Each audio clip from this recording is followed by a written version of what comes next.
You know, I've despised you since the very first day I met you. Jessica Monroe shouts these words across the event hall. It is 9:30 in the evening. The air conditioning is blasting far too cold, and the room smells of wilting flowers. There are 50 guests staring at me, some with their mouths hanging open, others lowering their gaze to their plates. I am sitting at the main table in my dark green dress. My hands are resting on the white tablecloth. They are not shaking.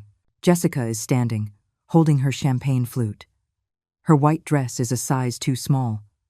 My son, Ryan, is beside her, chewing on a shrimp. He doesn't look up from his plate. I can't take it anymore. This whole situation, Jessica says, her voice raspy. Ryan, tell your mother that after the wedding, she can no longer live in the house. It makes me sick to my stomach watching her shuffle around in those worn-out flip-flops every single day. The guests whisper. Margaret Hayes, my neighbor for 30 years, looks at me with pity. Frank Miller, the man who runs the corner butcher shop, clenches his fists. But no one says a word. No one defends me. Look at her, just sitting there in silence. Jessica continues, pointing her finger at me. Like a statue. That's what she's like every day in the house.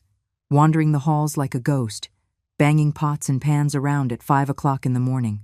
Ryan finally lifts his head. His face is flushed. He takes a gulp of red wine and dabs his mouth with a napkin. Jessica, please, he says in a low voice. Not here. Why not here?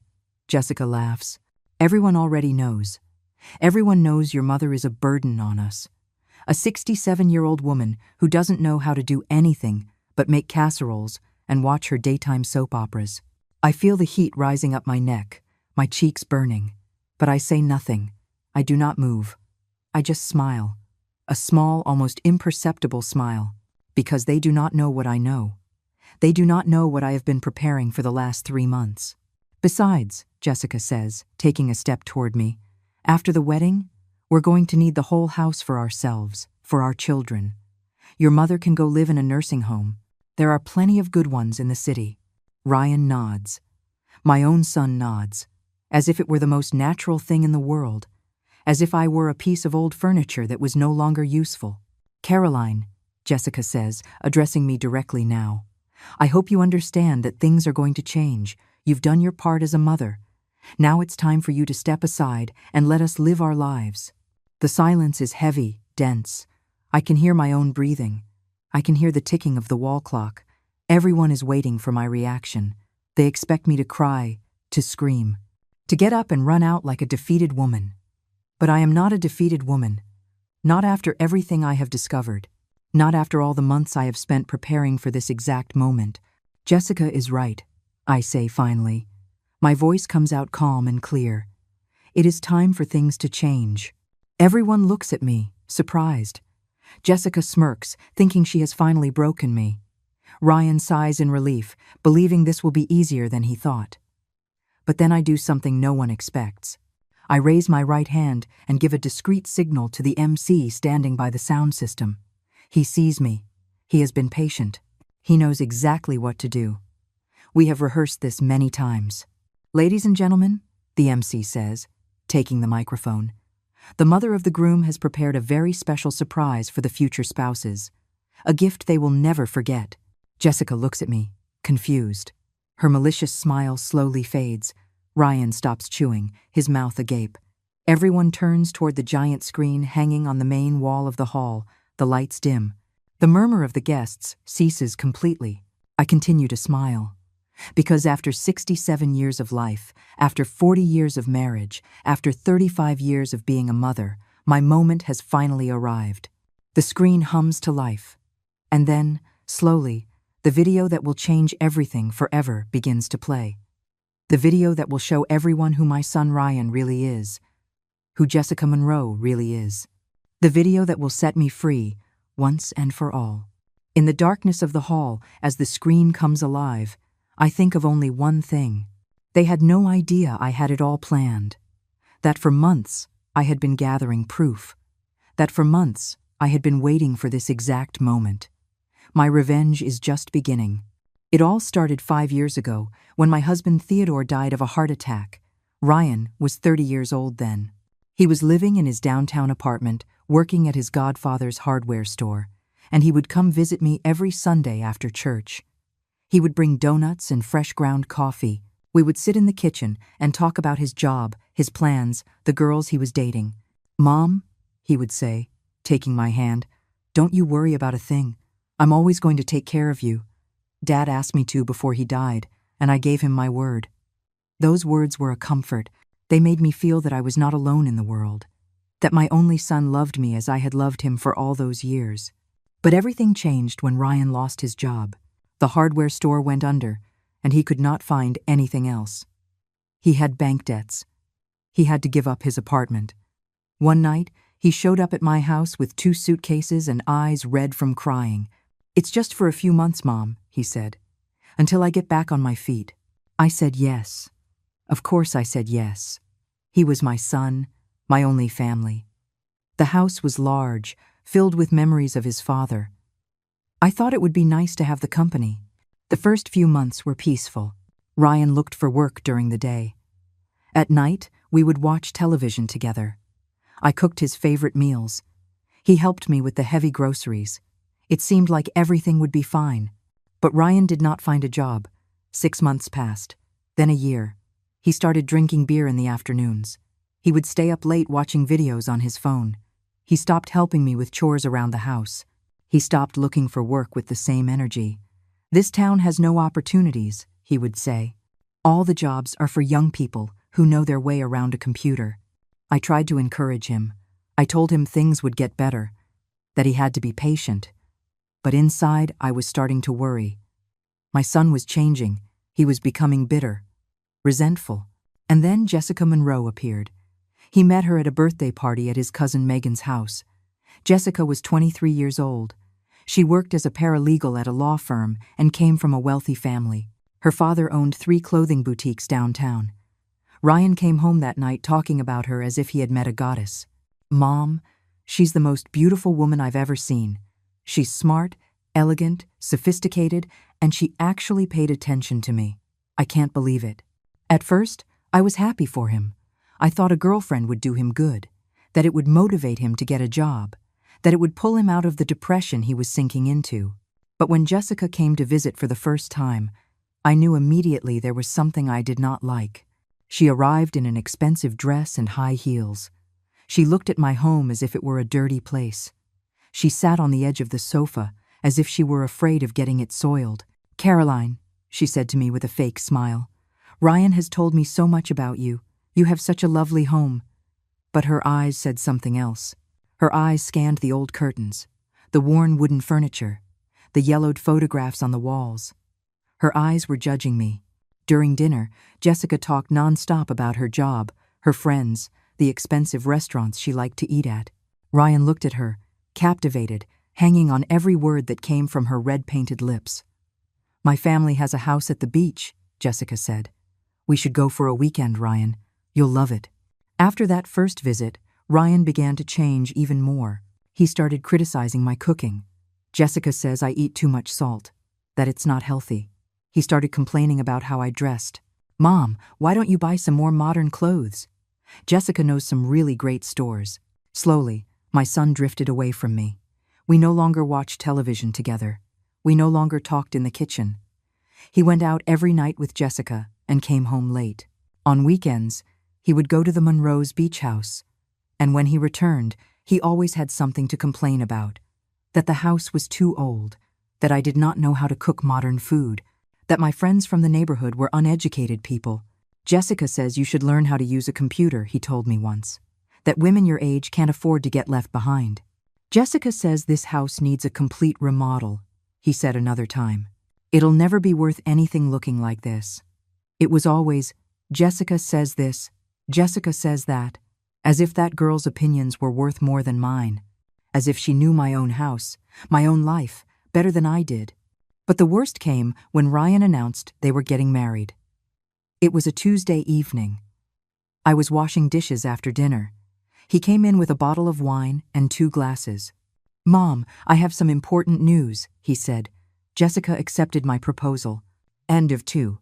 I forced myself to smile, to congratulate him, to hug him. But inside, I felt a cold knot in my stomach, a premonition, a fear I could not explain.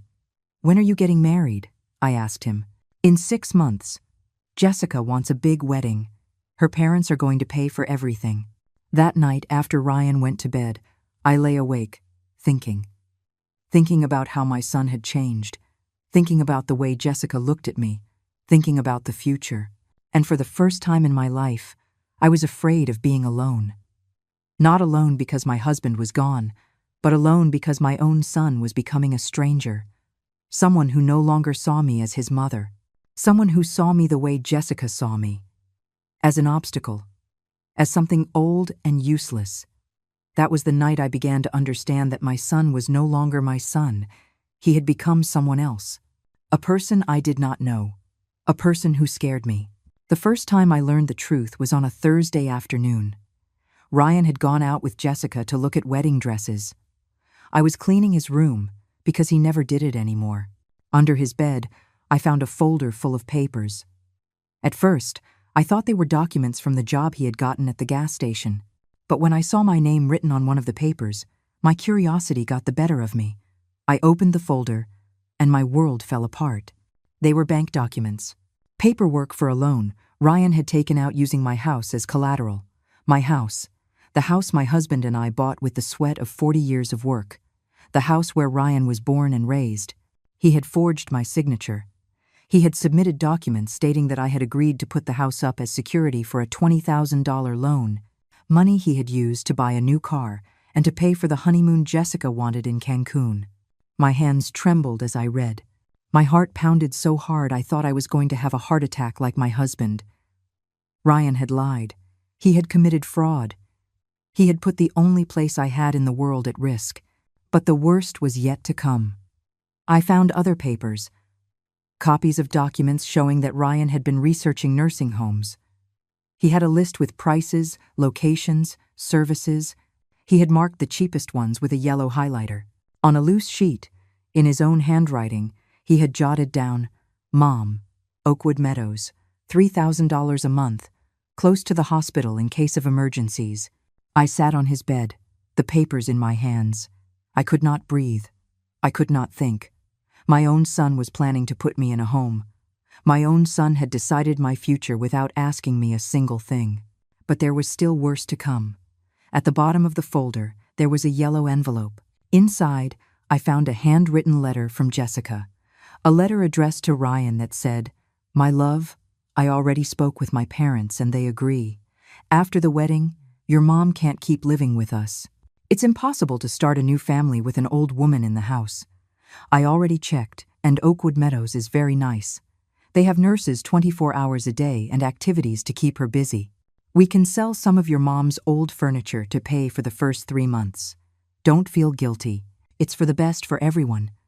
I read that letter 5 times. Each word was a knife in my chest. Jessica did not just despise me. She had convinced Ryan that I was a problem to be solved, an obstacle to be removed from their path. I put everything back exactly as I had found it. I closed the folder. I slid it back under the bed. I walked out of the room on trembling legs and sat in the kitchen to drink a glass of water. For the next 2 hours, all I could do was cry. Cry for the son that no longer existed. Cry for the family I had lost without even realizing it. Cry for the future that others had decided for me. When Ryan came home that night, I had already dried my tears. I had made a decision. I was not going to confront him. I was not going to scream at him. I was not going to cry in front of him. I was going to do something much smarter. I was going to watch. I was going to listen. I was going to gather information. Because if my own son was capable of betraying me like this, I needed to know just how far his treachery went. "How did it go with the dresses?" I asked as he poured himself a glass of water. "Good, Mom.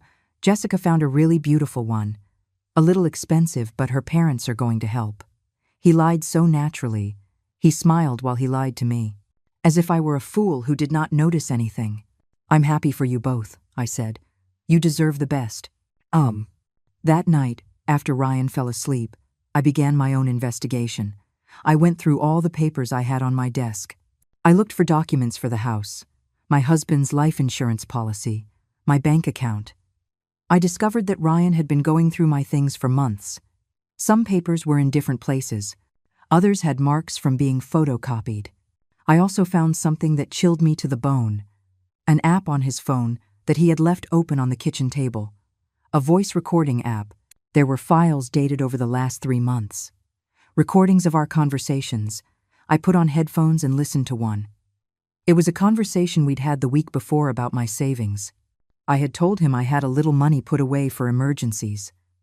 In the recording, you could hear my voice perfectly, stating the exact amount. Ryan had been spying on me.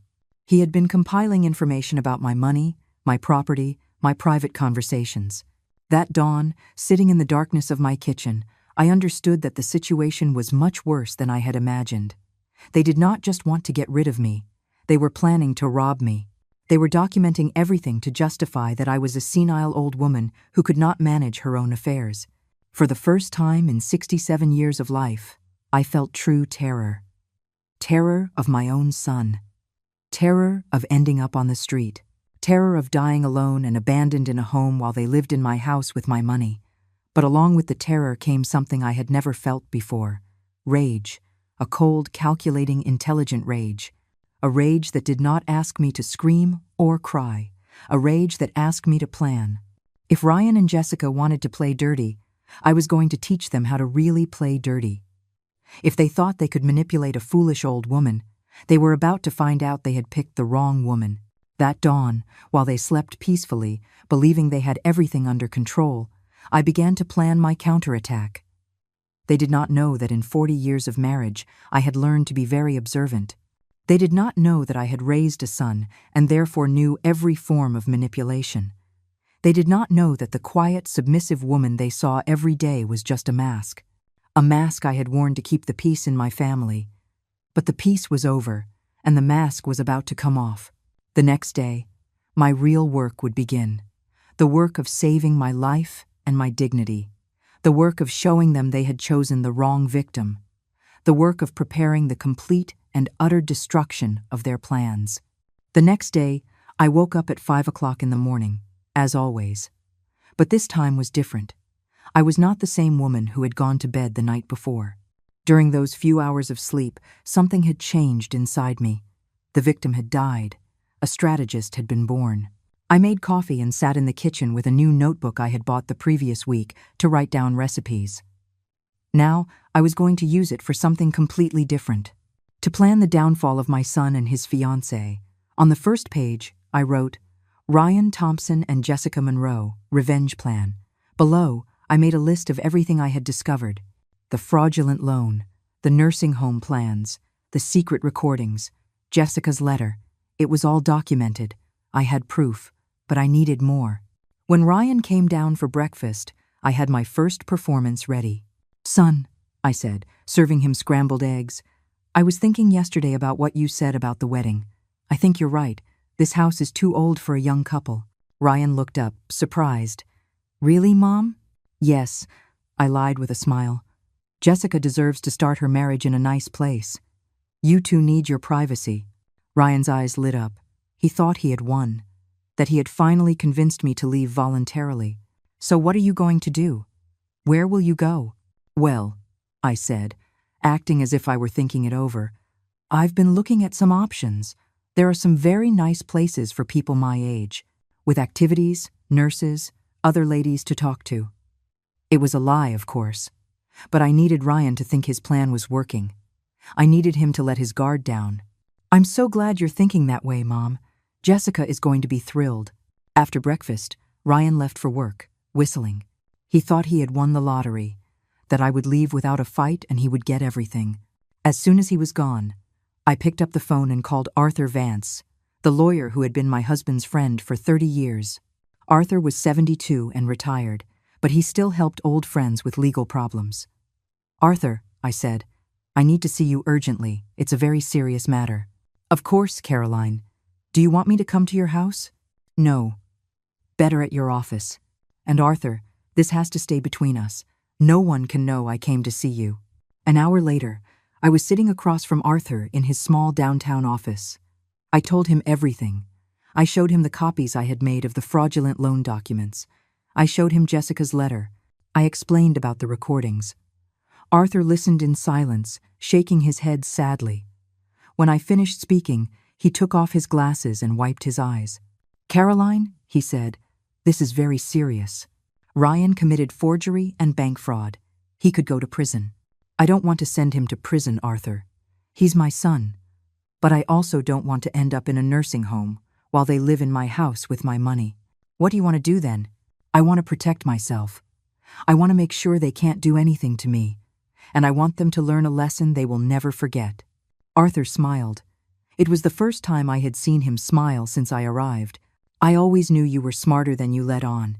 Your husband always told me." "Arthur," he would say, "my Caroline seems quiet, but she has the most brilliant mind I've ever known." For the next 2 hours, Arthur and I designed a perfect strategy.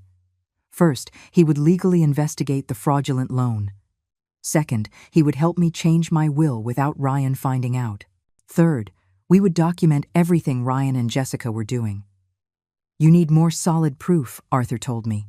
"You need to record them talking about their plans. You need evidence that they are conspiring against you." He explained how the small recorders they sold at electronics stores worked, how I could hide one in my clothes or in my purse, how I could provoke conversations to get them to say incriminating things. "Are you sure you want to do this, Caroline?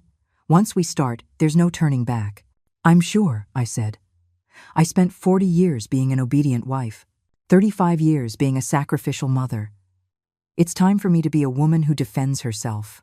I left Arthur's office with a recorder the size of a quarter hidden in my purse. I also had a detailed plan for the next 4 months. 4 months to gather all the evidence I needed. 4 months to prepare the perfect trap. That afternoon, I went to the electronics store and bought a larger recorder to hide in my room. I also bought a small camera that looked like an ornament for the living room.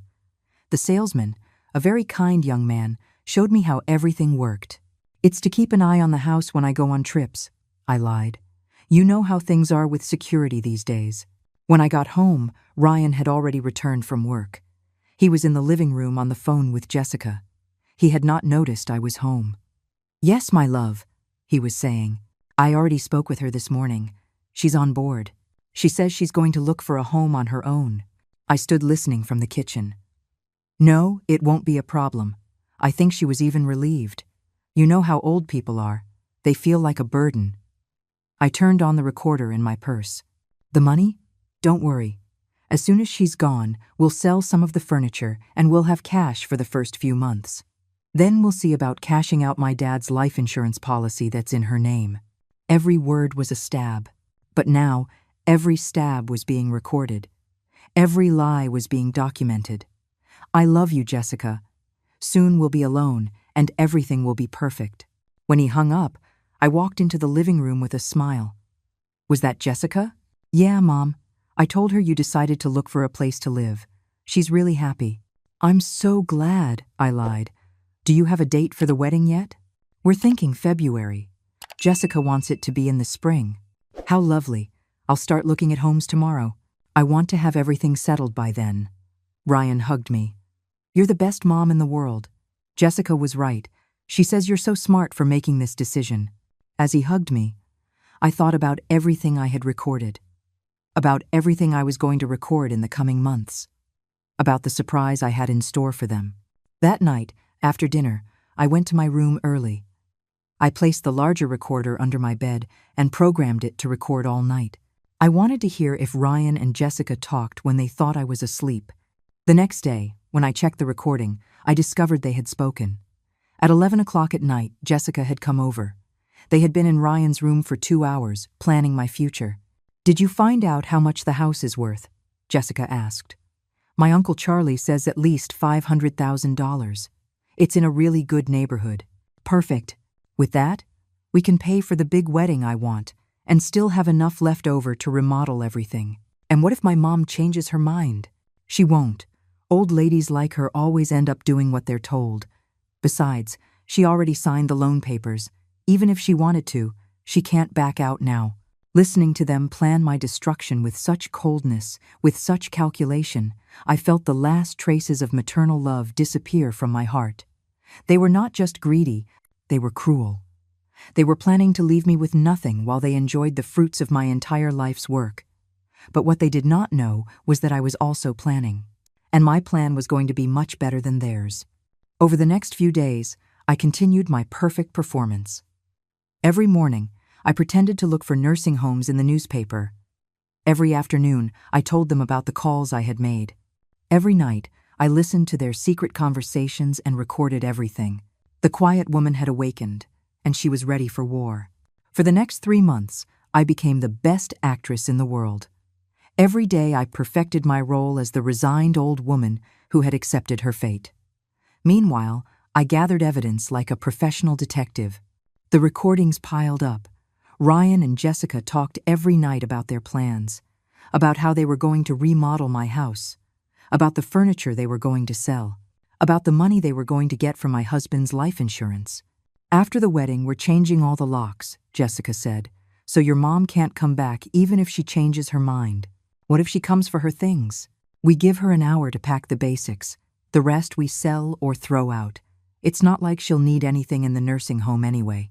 Arthur helped me change my will without Ryan knowing. Now, all my money and properties would be donated to a children's home. Ryan would not inherit a single dollar. Are you sure, Caroline? Arthur asked me. He's your only son. My son died a long time ago, I replied. This man living in my house is a stranger who wants to rob me. We also investigated the fraudulent loan. Arthur hired a private investigator who confirmed that Ryan had forged my signature. We had enough evidence to send him to prison for 5 years. But I did not want legal justice. I wanted poetic justice. The idea for the video came one night in November. Ryan and Jessica were watching a wedding show on television. They were talking about the ceremony they wanted. My dream is to have a wedding that no one will ever forget, Jessica said. One that people talk about for years. In that moment, I knew exactly what I was going to do. I was going to give Jessica the wedding she would never forget, but not for the reasons she expected. The next day, I called Arthur and explained my plan. I want you to hire someone who can edit the recordings into a video, I told him. I want them to take all the conversations where they talk about putting me in a home, selling the house, taking my money. What for? To show it to everyone at their engagement dinner. Arthur was quiet for a moment. Then he laughed. Caroline, you're diabolical. I love it. We organized everything with military precision. The video editor was a young man Arthur worked with on divorce cases. He knew how to combine audio with images to create impactful presentations. Mrs. Thompson, he said when I explained what I wanted, this is going to be a nuclear bomb. The video was perfect. It was 15 minutes long. It started with photos of Ryan as a child, with me and his father. Soft music played in the background. It looked like a normal tribute. But then, the recordings would start. Ryan's voice saying I was a burden. Jessica's voice explaining how they were going to get rid of me. The plans for the nursing home. The conversations about selling my furniture. All documented. All with dates and times. All in their own voices. The video ended with a sentence that appeared in large letters. So you know who Ryan Thompson and Jessica Monroe really are. Meanwhile, I kept pretending to look for nursing homes. Once a week, I would leave the house with my purse and come back with brochures from different places. Ryan and Jessica thought I was making arrangements to leave. Have you decided which home you like best? Ryan would ask. I'm between 2 options, I would lie. One is closer to downtown, but the other has better activities. Take your time, Mom. We want you to be comfortable. What a hypocrite. What a liar. But I just kept smiling and acting as if I believed him. In December, Jessica announced they had decided to have a large engagement dinner before the wedding. They were going to invite all the family, friends, and neighbors. They wanted it to be a memorable event. It's going to be in the ballroom at the country club, Ryan told me. Jessica wants it to be very elegant. How lovely, I replied. Can I help with anything? Don't worry, Mom. Jessica's parents are hiring everyone. You just have to show up, look pretty, and enjoy yourself. Perfect. I could not have asked for a better opportunity. A week before the dinner, I called the MC they had hired. He was an older man who had known my family for years. Mr. Davies, I said, I need to ask you a very special favor. I explained that I wanted to do a surprise for Ryan and Jessica. that I had a tribute video I wanted to show during the dinner. Of course, Mrs. Thompson. What time would you like me to play it? When I give you the signal, I said. It's a surprise, so it has to be at the exact right moment. Mr. Davies agreed without any questions. He thought I was just a sweet mother preparing something nice for her son. The last few days before the dinner were the hardest. Ryan and Jessica were excited. They talked constantly about the party, about the guests, about how perfect the night was going to be. In the end, everything worked out, Ryan said to me the night before. You found a place where you'll be happy. We're going to start our life together. Everybody wins. Yes, I replied. We are all going to get exactly what we deserve. That night, I could not sleep. Not from nerves, from excitement. After months of humiliation, lies, and betrayal, the moment of my revenge had finally arrived. I got up early and got ready with care. I chose my dark green dress. I had my hair done at the salon. I put on the pearl earrings my husband had given me for our 20th anniversary. I wanted to look perfect for my moment of triumph. When we arrived at the hall, everything was decorated with white flowers and gold lights. The guests began to arrive. My neighbors, Ryan's friends, Jessica's family, all dressed elegantly, all expecting a night of celebration. But I knew it was going to be a night they would never forget. A night where the truth would finally come to light. A night where Caroline Thompson would stop being a victim and become justice itself. The event hall was full by 8 o'clock in the evening. 50 people in their finest attire, champagne flutes in hand, cheerful conversations filling the air. The main table was adorned with white roses and gold candles. Everything looked like it was torn from the pages of a wedding magazine. I was seated in my place of honor, next to Ryan and Jessica. I wore my dark green dress, my pearl earrings, and a smile I had perfected over months. The smile of a proud mother celebrating her son's engagement. But inside, I felt something I had never experienced before. A cold calm. An absolute certainty. The tranquility of someone who knows they hold all the winning cards. Jessica was radiant in her form-fitting white dress. She moved through the hall like a queen, receiving congratulations, posing for photos, savoring every moment of attention. Ryan followed her with a lovesick gaze, like a teenage boy. "Caroline," said Margaret Hayes, approaching my table. "You look so lovely tonight, and everything is so elegant." "Thank you, Margaret. Jessica has very good taste for planning parties." As note, have they set a date for the wedding? "In February," I replied with the same smile. "And by then I'll be living in my new home." Margaret looked at me, puzzled. "Your new home?" "Yes. I've decided to move to a place more suitable for my age. Young people need their space." I did not tell her that place was supposedly a nursing home. I did not tell her I had not chosen anything voluntarily. I just smiled and changed the subject. At 8:30, dinner began. A garden salad, chicken marsala, wild rice. The food was delicious. The conversations flowed. Everyone seemed to be having a wonderful time. Jessica stood up to thank the guests. She spoke of how happy she was, how much she loved Ryan, how excited she was to start her new life. "And I want to especially thank my future mother-in-law," she said, looking at me, "for being so understanding and supporting us in all of our decisions." The guests applauded. Some looked at me with affection. They thought Jessica was honoring me. They did not know she was mocking me. Then Ryan spoke. He thanked Jessica's parents for paying for the party. He talked about their plans for the future, about the house they were going to remodel, about the children they wanted to have. "My mother always taught us that family is the most important thing," he said. "And now our family is going to grow." As he spoke, I discreetly checked my purse. The small remote control was there. Mr. Davies, the MC, glanced at me from time to time, waiting for my signal. Not yet. First, I wanted them to keep talking. I wanted them to keep lying in front of everyone. I wanted them to dig their own grave. At 9 o'clock, it was time for toasts. Jessica's parents said nice words about love and marriage. Ryan's friends told funny stories from college. Everyone toasted to the couple's happiness. Then Jessica decided to do something unplanned. She stood up again and asked for silence. "There's something else I want to say tonight," she announced. Her voice sounded different, louder, more confident. "Something everyone should know about our family situation." Ryan looked at her, surprised. He did not know what she was going to say. "Our wedding is going to represent a lot of changes," Jessica continued. "Necessary changes so that we can start our life on the right foot." I felt my heart quicken. Was she going to say what I thought she was going to say? "For example," Jessica went on, with a smile that did not reach her eyes, "my future mother-in-law has decided to move to a more appropriate place for her age, a place where she will have the company and care she needs." The murmurs began. Some guests looked confused, others uncomfortable. "It's a very brave decision," Jessica said, "because not all women her age have the courage to accept that they can no longer live alone." There it was, the public humiliation I had been waiting for. Jessica could not help herself. She had to make me look bad in front of everyone. She had to prove that she had won. "I really admire Caroline," Jessica continued, "for recognizing her limitations and making the right choice." The silence in the hall was awkward. People did not know whether to clap or stay quiet.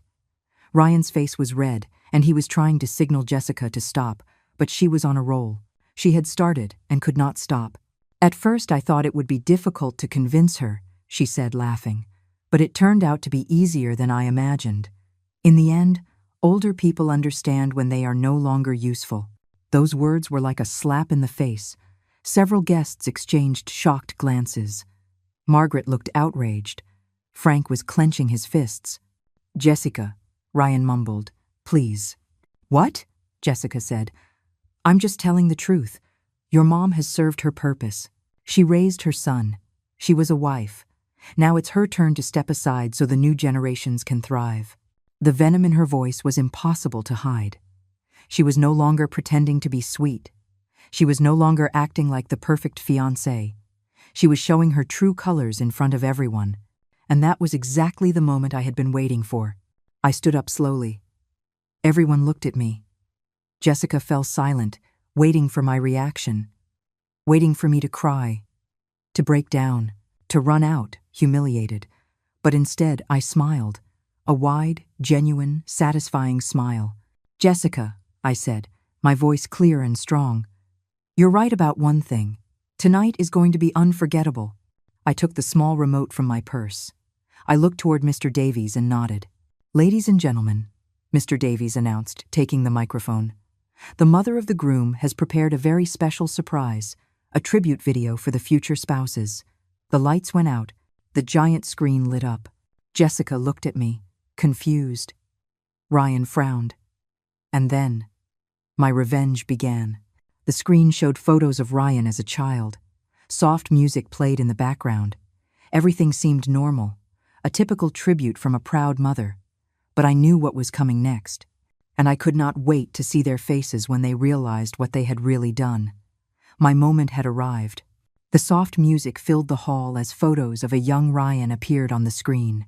The guests smiled tenderly, seeing images of my son playing in the park, blowing out birthday candles, graduating from high school. It all seemed like a normal tribute from a loving mother. Jessica relaxed in her chair. Ryan smiled, relieved, thinking it was just a sentimental video. The guests murmured affectionate comments about what a cute child my son had been. But then, the music changed. It became more dramatic. The family photos vanished, replaced by images of documents, bank papers, contracts, forged signatures. "What is this?" Ryan muttered. On the screen, text appeared in large letters. "The real plans of Ryan Thompson and Jessica Monroe." The hall fell into absolute silence. Jessica turned pale. Ryan tried to stand up, but I placed my hand on his arm. "Sit down, son," I said in a calm voice. "This is just beginning." The first recording began to play. Ryan's voice echoed clearly throughout the hall. "My mom's getting old. She's not thinking clearly anymore. We have to convince her to go to a home before she realizes what we're doing." The guests looked at each other in shock. Margaret brought a hand to her mouth. Frank shook his head in disgust. "That's not real," Jessica shouted. "It's a lie." But then the second recording started. Jessica's voice. "Old ladies like her always end up doing what they're told. Besides, she already signed the loan papers. Even if she wanted to, she can't back out now." The silence was sepulchral. 50 people stared at the screen, mouths agape, listening to how my son and his fiancée had plotted to rob and abandon me. "Turn that off!" Ryan yelled, trying to stand again. "Let it finish," I said. "After all, you always wanted an unforgettable wedding." The third recording was devastating. Jessica speaking coldly about selling my furniture. "Give her an hour to pack the basics. The rest we sell or throw out. It's not like she'll need anything in the nursing home anyway." Several guests began to rise from their seats. Some looked outraged. Others simply wanted to leave, but no one could look away from the screen. "This is illegal!" Jessica screamed. "You can't record private conversations." "Private conversations?" I replied without losing my composure. "In my own house? Planning to rob me in my own living room?" The video continued. More recordings played. Ryan talking about how he forged my signature for the bank loan. Jessica calculating how much money they would get from selling the house. The two of them laughing about how easy it had been to deceive me. After the wedding, "We're changing all the locks," Jessica's voice was heard saying on the recording. "So your mom can't come back even if she changes her mind." Jessica's father stood up from his table, his face red with shame. "Jessica, what is the meaning of this?" "Dad, don't believe her. That old woman is crazy." But it was too late. The video showed real documents. Copies of the forged papers. Evidence of everything they had planned. There was no way to deny it. The most shocking recording came at the end. Ryan and Jessica talking about my husband's life insurance policy. "As soon as she's in the home, we'll see about cashing out my dad's life insurance policy that's in her name. That money should be ours." "Enough!" Ryan screamed, slamming his fist on the table. "Enough!" But I was not going to stop. Not after months of humiliation. Not after they planned to steal everything I had worked for over 40 years. "There's still more," I said calmly. On the screen, photos of the nursing home brochures Ryan had been reviewing appeared. Documents where he had calculated the costs, notes in his own handwriting about how they were going to get rid of me. The text on the screen read his note aloud. "Mom, Oakwood Meadows, $3,000 a month, close to the hospital in case of emergencies. R." The murmurs in the hall turned into exclamations of outrage. Several people started yelling at Ryan and Jessica. Others simply got up and left without a word. "You are despicable," Margaret shouted. "How dare you treat your mother like that? You should be in jail," Frank added. Jessica desperately tried to explain herself. "You're misinterpreting everything. We just wanted what was best for her." "What was best for me?" I finally stood up. My voice rang out, clear and strong, throughout the hall. Stealing my house was what was best for me. Forging my signature was what was best for me. Planning to put me in a home against my will was what was best for me. Ryan had tears in his eyes, but they were not tears of remorse. They were tears of rage at being caught. "Mom, please," he mumbled. "We can talk about this in private." "No," I shouted. "No more private conversations, no more lies. For months, you treated me like I was a stupid old woman who didn't realize anything." The video came to an end. The final words appeared on the screen in enormous letters. "This is the true story of Ryan Thompson and Jessica Monroe, so that everyone knows who they really are." The silence that followed was absolute. No one knew what to say. No one knew where to look. Jessica broke the silence with a hysterical scream. This is all the revenge of a bitter old woman who can't accept that her son doesn't need her anymore.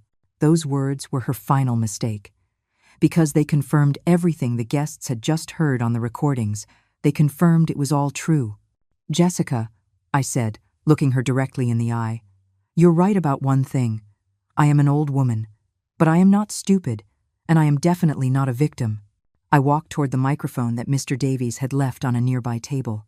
It was time for my final speech. "Ladies and gentlemen," I said, "I apologize that you had to witness this, but it was necessary for everyone to know the truth. For months, I pretended to be the foolish mother who let herself be manipulated, but in reality, I was gathering evidence, documenting everything, preparing for this moment. Because nobody, and I repeat, nobody, has the right to decide my future without consulting me. Nobody has the right to steal from me, and nobody has the right to treat me like I'm trash." My revenge was complete, but the final blow was yet to come. The hall was in total silence. The few remaining guests looked at me with a mixture of shock and respect. Ryan had his head in his hands. Jessica was sobbing with rage, her runny makeup staining her white dress. But I was not finished. The video had only been the first act. The true final blow was about to land. "Arthur," I said, looking toward a table in the back, "could you please join me?" Arthur Vance stood up slowly. He had been watching everything from his seat, waiting for my signal. In his hands, he held a black leather folder containing the most important documents of my life. "Ladies and gentlemen," I said, taking the microphone again, "I would like to introduce Arthur Vance, my attorney, and the attorney for my late husband for 30 years. Ryan jerked his head up. "An attorney? What do you need an attorney for, Mom?" "To protect myself from thieves," I replied, never taking my eyes off him. "Arthur, please explain to everyone what we've discovered." Arthur cleared his throat and opened the folder.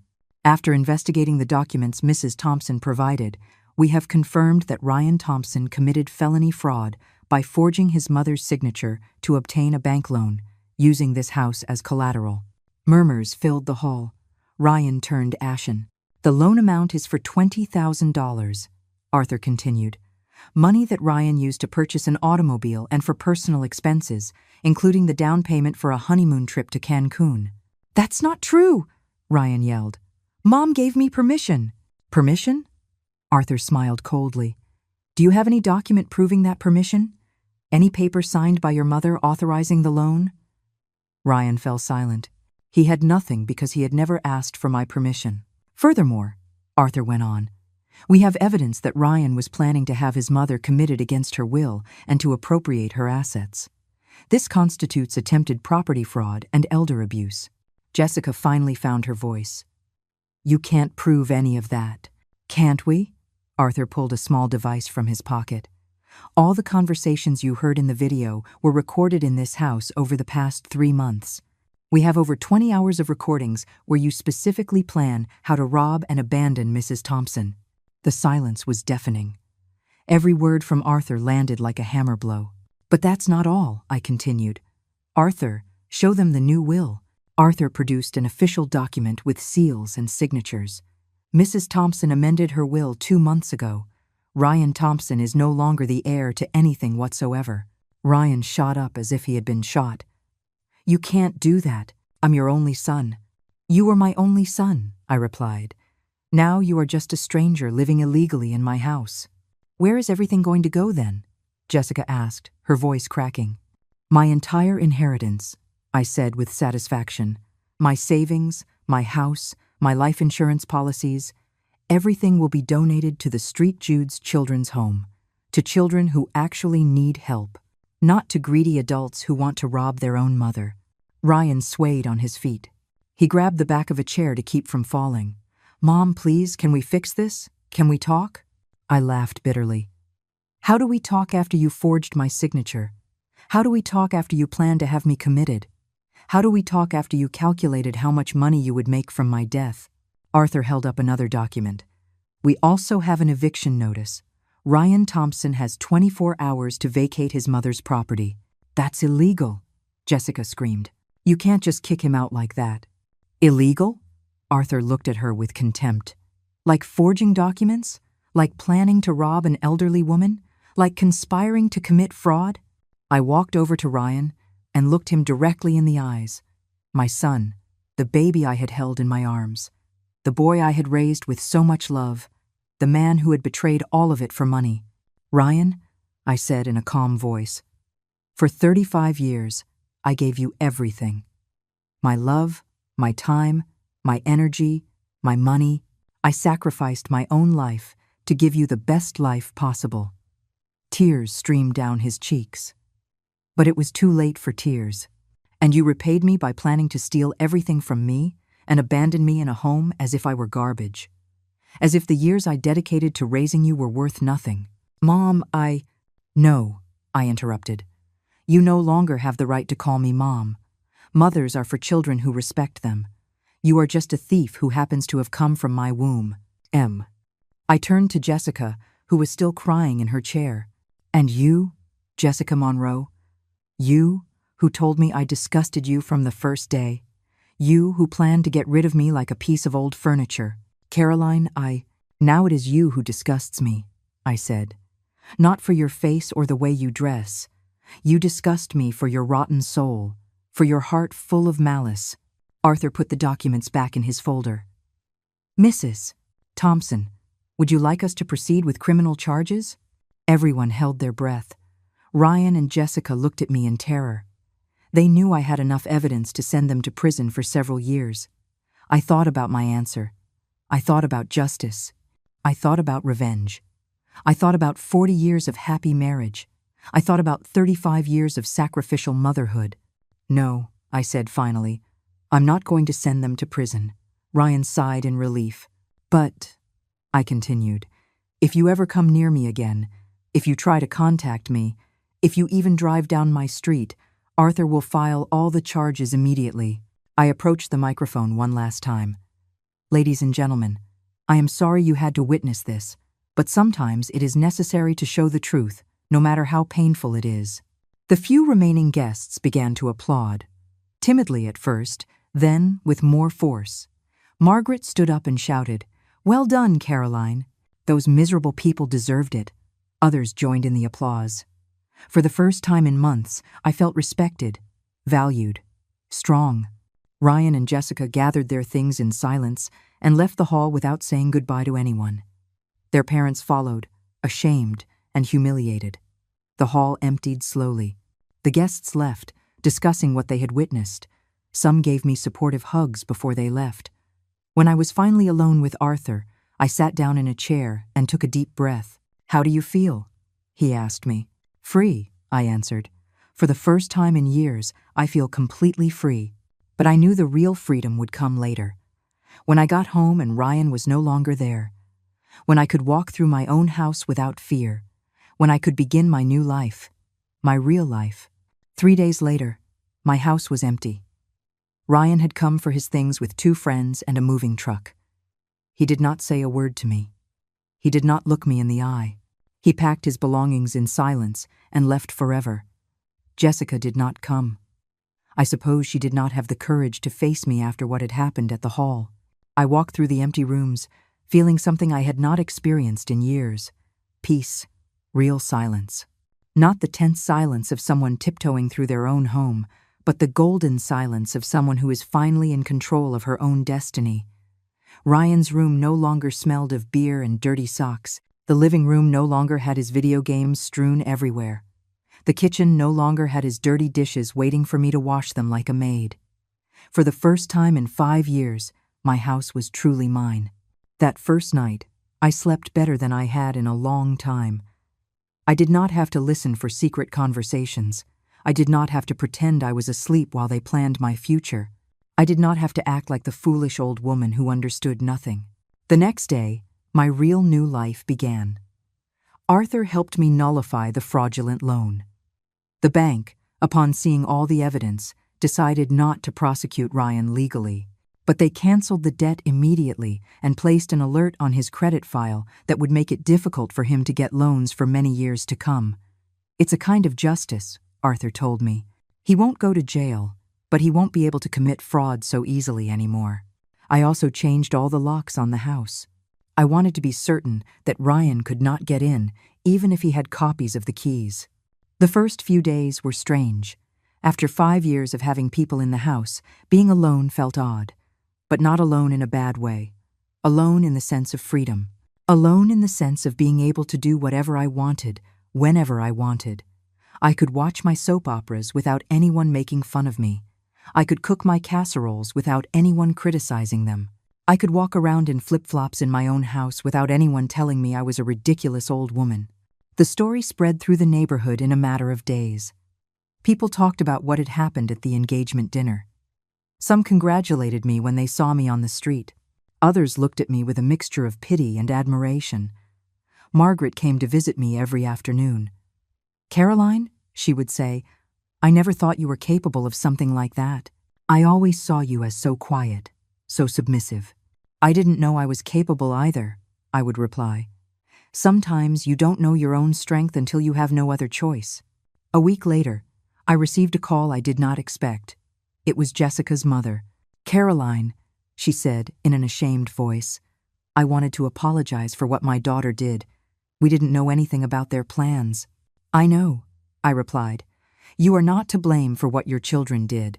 Jessica is devastated. She says you ruined her life." I was quiet for a moment. Then I answered, "I didn't ruin anyone's life. I just showed the truth. They ruined their own lives with their decisions. Is there any way to fix this? Any way you can forgive the kids?" "Ma'am," I said firmly, "forgiveness is for those who are truly sorry. Your children weren't sorry they hurt me. They were sorry they got caught. That is a very big difference." She did not call again. 2 weeks later, Arthur brought me news about Ryan and Jessica. They had broken up. Jessica's family had called off the wedding. Ryan had moved to another city. "Does it make you sad?" Arthur asked. "No," I answered honestly. "I'm sad to have lost the son I thought I had, but that son never really existed. The man who lived in my house was a stranger." A month later, I made a decision that surprised even myself. I decided to travel. I had lived my whole life in the same town. I had gotten married there, raised my son there, been widowed there. I had never been away for more than 2 days at a time. But now I had savings. I had time. And I had the freedom to do whatever I wanted.